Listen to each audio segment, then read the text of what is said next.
Morning, everyone. We're going to be reading chapters 11 and 12 in Playing Atari with Saddam Hussein today. So I think these are some pretty short chapters, so it shouldn't be too long. But I hope that you're enjoying this book as much as I am. Continue to tune in and listen. If you haven't been listening, you can just go back to the beginning on my YouTube channel and listen from the beginning. Super cool. All right, we are on chapter 11. So this is Wednesday, January 23rd, 1991, day 8. Another afternoon of football in the street. I used to live for the moments when the traffic was light enough to kick the ball around uninterrupted for a few minutes. Now, thanks to the gas shortage, we have hours on our hands. Kick, pass, stop, goal! Goal! I shout, running around with my hands victoriously in the air.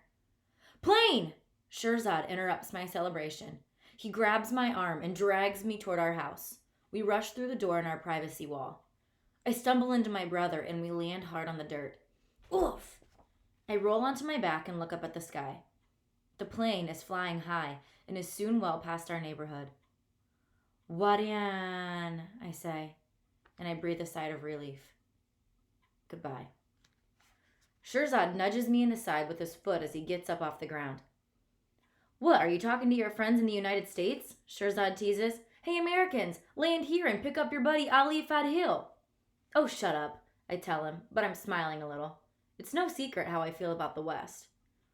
Shirzad is standing, brushing himself off. He looks down at me with one eyebrow raised. Get real, he says. We're Iraqi. You think they'd want you? That Saddam would ever let any of us out? Ha, ha, and ha. You'll see, I say. I'll get there someday. And when I make my first $1,000,000, I'll send for you in my private jet. My brother snorts and shakes his head. Well, you wait out here to be rescued, he says. I'm going in. I don't say anything. I cross my arms behind my head and just lie there, staring at the sky. Not a trace of the plane remains. Shirzad was joking, of course, but I can't help but let my mind wander back in time. When I was very young, I thought that the way I lived was how everybody lived.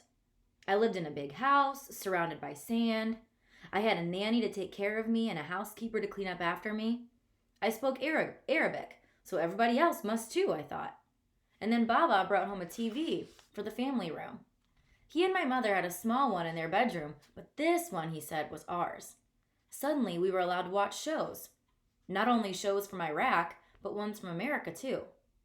For the first time, I saw a world beyond my own. I saw forests and snow and the ocean. I saw people who looked different from people I had seen before. And I heard English. I don't remember why, but the English language, it spoke to me. My father and I learned to read the Arabic subtitles on the American shows and match them to some of the words. After watching cowboy westerns, I'd yell, "Hands up!" and "Howdy, partner," while playing with water pistols. I picked up TV catchphrases like "Pity the fool" and "Book 'em, Dano," and repeated them endlessly without fully understanding what they meant. When English classes began in 5th grade, I started getting my first A+. Translating Arabic, with its poetic ancient words, to modern English was difficult for most of my classmates. But it came naturally to me. Now I could read, write, and speak English. I just didn't have anyone to speak it to. Hey, Americans, I whisper to the sky. I'm down here. It's me, Ali Fadhil. The sky is silent. I close my eyes. If only I could trade places with an American kid. I'd fit in, I know I would. I wear a t-shirt and jeans. I like sports and comic books. I speak English. In the United States, I would see snow and forests and the ocean in reality, not just on TV for the first time. I would say what I wanted to say without fear. I would be safe. I would be free. Ali! Shireen's voice pierces my fantasy. Are you dead? I open my eyes. Shireen starts jumping over me, back and forth. Okay. My little sister stops jumping. I hold out my hands as if I need help to get up. Instead, I pull Shireen down with me and tickle her. Chapter 12. Thursday, January 24th, 1991, Day 9. Saddam's troops are burning the Kuwaiti oil wells. We heard it on the news. Typical Saddam Hussein. We invade Kuwait to take over their oil, and now we're wrecking it. Do you think this means we're losing already? I ask Shirzad, dribbling the football a bit before kicking it to him. What? Shirzad says, trapping the ball under his foot. Like he's saying, if I can't have this oil, then you can't either, I explain. Maybe, Shirzad kicks. Or could be the fires will make the sky all smoky so the American pilots can't see. Oh yeah. I have to run left to stop the ball. Kick. Do you think Baba is down there? Baba told us that he and his medical team might move around from place to place, depending on where soldiers need medical treatment. Who knows, my brother says. Guess we'll have to wait until he comes off work to find out. Shirzad, Ali! Mustafa jogs up the street toward us, followed by Omar and Umar, and a few other boys from our neighborhood. Let's play! I'm tired of trying to kick a ball past the cheating twins. Hide and seek, I shout out. No, that's a baby game, sneers Umar. Then you don't have to play, I retort. I cover my eyes and start to count loudly. Wahid, Ithnian, Tlate. I hear no more complaints, just the sound of running. I count to 20 and then yell, Ready or not, here I come. I look around, then head off toward the stone wall between our street and our house. As is my habit, I run my hands along the holes in the wall caused by bullets in the war with Iran before going through the entrance. Our yard has great hiding places. It's a huge yard to match our huge house. I spot my first victim hiding behind the big eucalyptus tree. He takes off running to safety, our front door, but I tag him easily. The twins are hiding around the right side of the house, inside the 2-car garage. Do you two do everything the same? I taunt as I run around the garden tools and tag Omar. Umar manages to race out from behind my father's car and make a break for it. Tag, you're it, I say to Omar. He ignores me and runs after his brother. Cheater, I grumble.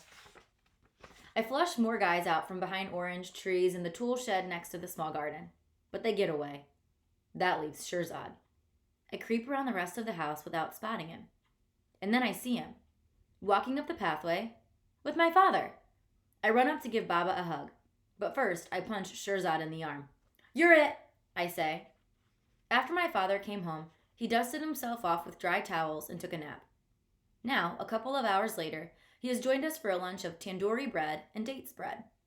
Okay, boys, he said, pushing away his empty plate. Let's get to work. Shirzad, Ahmed, and I follow Baba outside.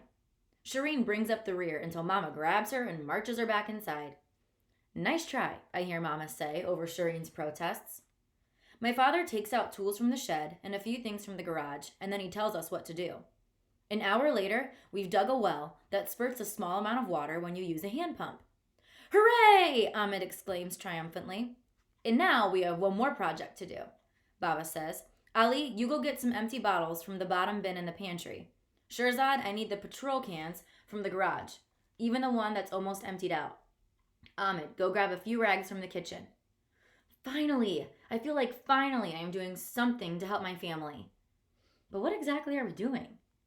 It turns out we are making a modified Molotov cocktail. But instead of using it as a flaming bomb, it will be used as a lamp. Very careful, boys, Baba warns. This is not a toy. He shows us how to make the first one. Then we each make one, slowly pouring the gas into a bottle, wiping off the outside to make sure nothing spills, then a few more tweaks, and it's done. Later that night, we black out our windows with dark sheets and light a Molotov lamp, its flame reaching no higher than the neck of the bottle, but still giving off light. Family game time! Shireen cheers.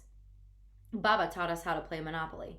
He knows English very well, so he translates the directions, even though we already know the colors of the properties and how to move our pieces around with the dice. Place 4 Fadhil kids around a Monopoly game board, and suddenly, the mood gets very serious.